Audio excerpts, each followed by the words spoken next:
Bom dia, terceira série. Vamos iniciar aqui mais uma aula de filosofia. E na nossa aula de hoje, nós vamos dar início às discussões a respeito da lógica aristotélica.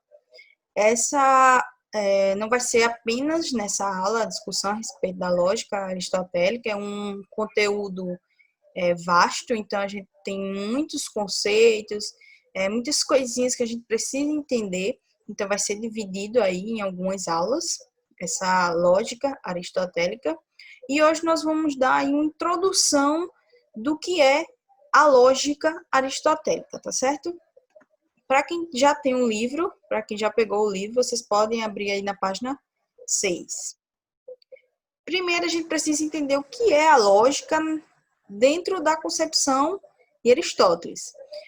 Na aula passada, nós já vimos um pouco a respeito do que é a lógica de um modo geral, que a gente pode entender por lógica, não vai mudar muita coisa, basicamente ela continua o mesmo princípio, que é o instrumento do correto pensar, ou seja, uma forma de pensar corretamente, algo que a gente precisa, que no caso o Aristóteles utilizou para analisar as formas do pensar, do raciocínio, e assim a gente pensar corretamente, certo? Sem que haja nenhum tipo de falha em relação a esse pensamento. E a lógica, ela busca identificar a validade de um raciocínio por meio da sua estrutura, ou seja, da sua forma. Ela busca identificar se aquele raciocínio ele pode ser considerado válido ou não. Não entra aqui a discussão a respeito de verdade ou mentira, se é falso ou verdadeiro, e sim se ela é válida, se ele é, na verdade, um raciocínio estruturalmente falando válido, se a sua forma apresenta uma estrutura válida, e não se aquela afirmação, se aquele raciocínio, ele pode ser considerado verdadeiro. Não é aqui a discussão, não é essa a discussão a respeito da lógica, tá certo? Só para vocês entenderem. Dentro do pensamento de Aristóteles, o objetivo principal, dentro da lógica aristotélica, será o silogismo. O silogismo ele é um argumento dedutivo construído de 3 proposições. O silogismo, ele é um termo, ele foi, na verdade, um termo, criado por Aristóteles na filosofia para mencionar o raciocínio por meio de dedução, ou o que mais conhecemos, o raciocínio lógico. Então, a palavra grega, silogismos, ele significa conclusão ou interferência. Essa forma de pensamento ela deve partir de 2 premissas principais. E por que 2 premissas, Porque ela deve se tirar de 2 propostas, as partes que mais se aproximam da verdade, e gerar aí uma conclusão. Essa forma, essa estrutura aí do silogismo é muito parecido, com a dialética que vocês já estudaram na unidade passada. Vocês lembram que a dialética ela era formada aí por dois conceitos, ou seja, a tese e a antítese, e a partir do confronto dessas 2 ideias contraditórias é que surgiria aí a síntese, ou seja, uma terceira, uma conclusão, e não uma conclusão de fato, mas um resumo daquilo que é mais importante dentro das 2 ideias contraditórias. Dentro da lógica de Aristóteles, é mais ou menos isso. Existe aí as 2 premissas que a gente vai analisar e vai ver aí delas o que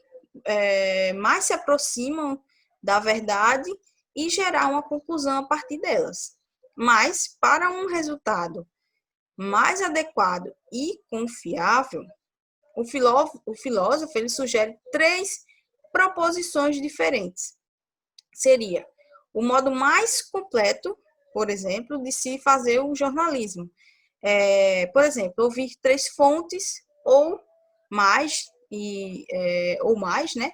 E notícias, o que se aproxima do fato. Então, a partir dessas investigações de 3 ou mais fontes, o jornalista ele conseguiria se aproximar ainda mais da verdade. Não estamos dizendo que ele chegaria de fato a uma verdade absoluta, mas ele chegaria mais próximo ainda dessa verdade, ao buscar aí essas 3 fontes, tá certo? Porque aí seriam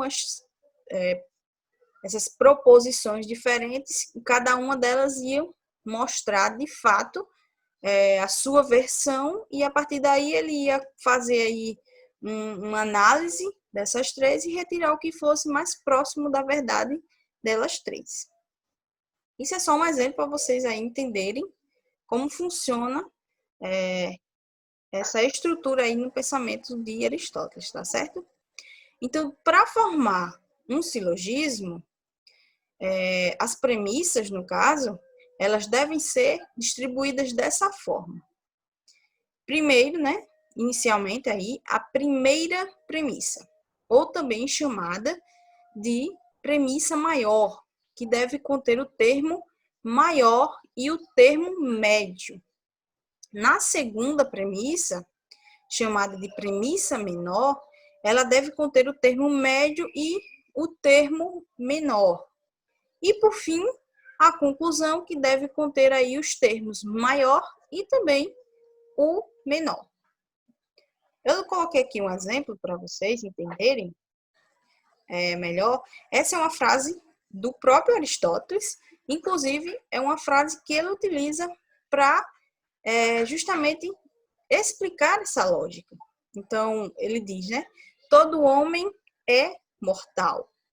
Sócrates é mortal. Logo, Sócrates é mortal.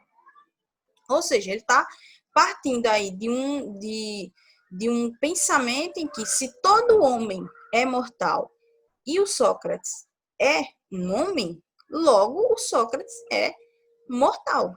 Então, a premissa maior nessa frase seria: todo homem ele é mortal. Então, essa daí é a premissa maior dentro desse raciocínio.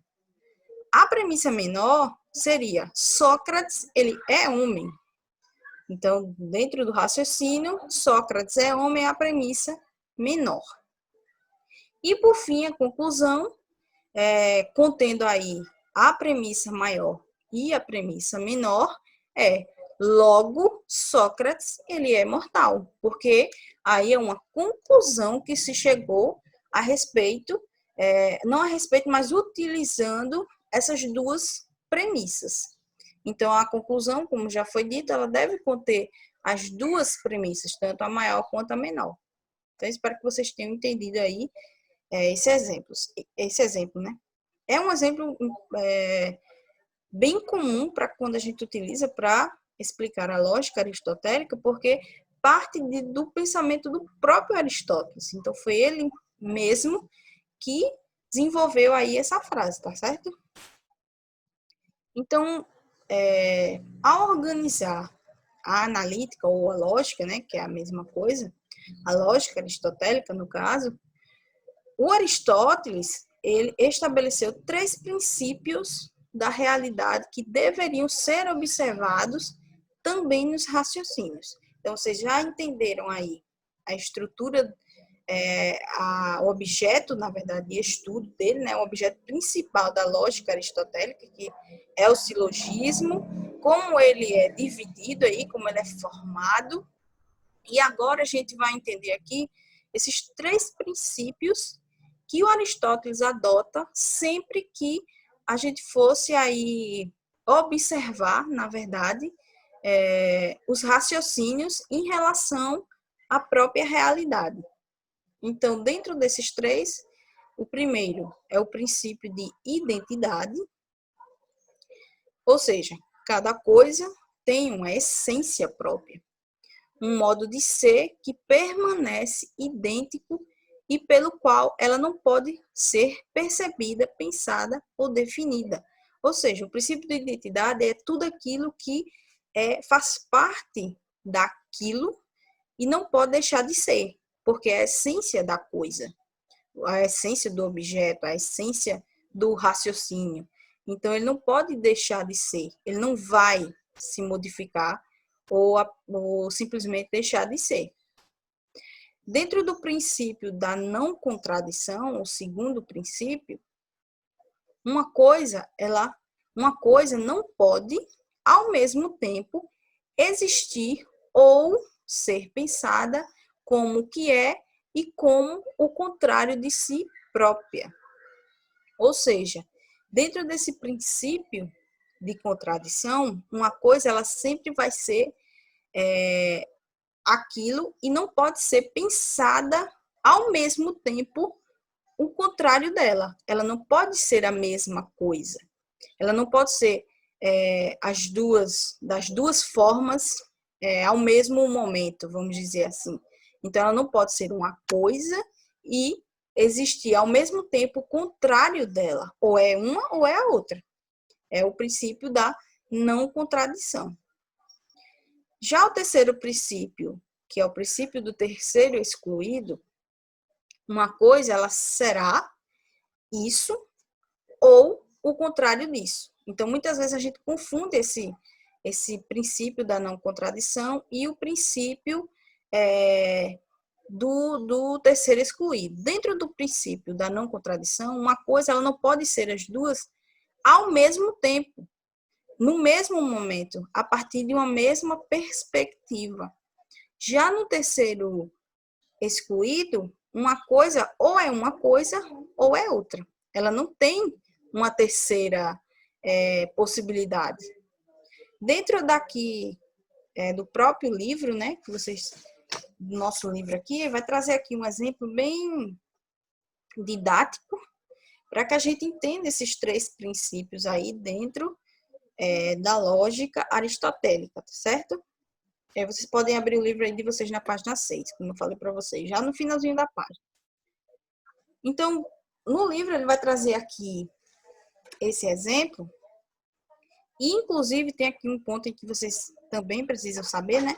Que por se referir à realidade e também ao raciocínio, esses princípios eles ficaram conhecidos como os princípios lógicos ontológicos, sendo fundamentais para a metafísica e também para a lógica de origem aristotélica, ou seja, a lógica aristotélica.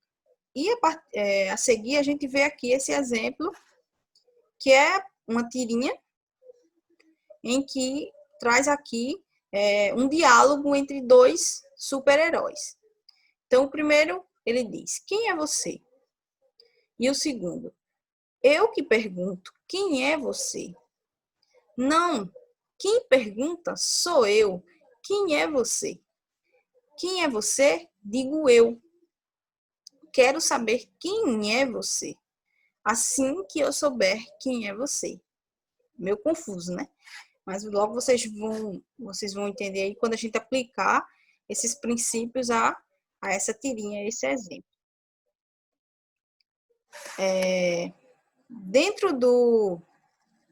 No princípio da identidade, no diálogo entre os personagens, né, da tira, o princípio de identidade, ele revela-se no fato de que os heróis, ele têm as suas identidades próprias, que os tornam indivíduos únicos e os diferenciam entre si.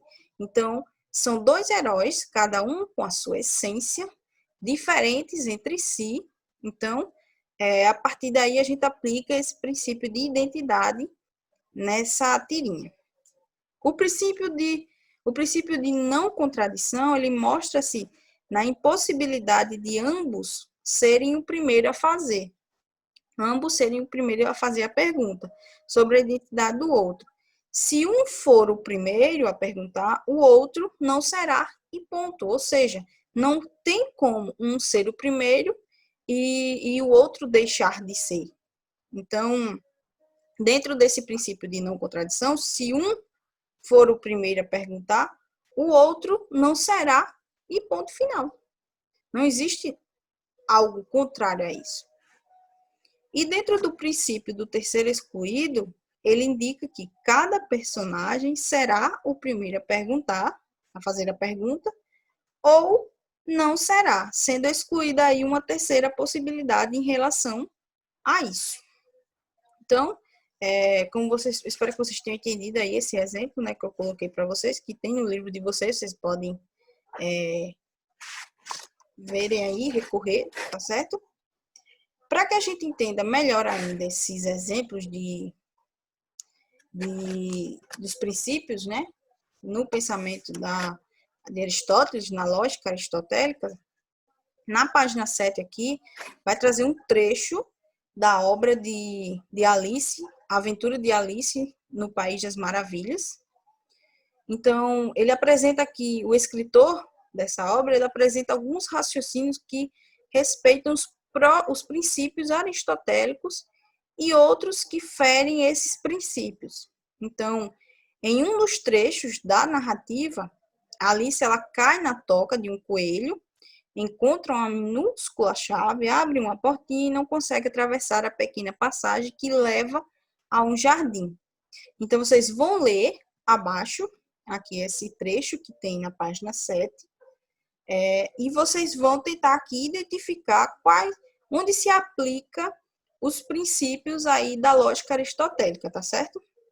Então, nos itens a seguir, vocês vão relacionar cada citação do texto com um dos princípios lógicos, ontológicos, propostos por Aristóteles. Então, vocês vão tentar aí identificar os princípios que se enquadram, qual o trecho, na verdade, que se aplica esse princípio, e na número 2, vocês vão tentar encontrar aí a afirmação que desrespeita algum dos princípios lógicos, ontológicos, e registrar, tá certo?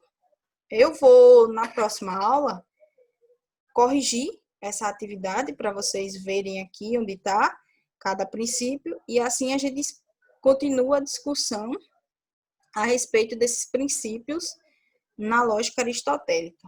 E na próxima aula também, nós vamos dar início aqui aos objetos de estudo dentro da lógica de Aristóteles, tá certo?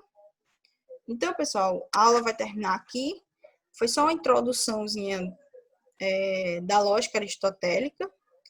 Caso vocês não entendam alguma coisa, vocês deixem lá no chat, tá certo? Que eu estou lá para responder.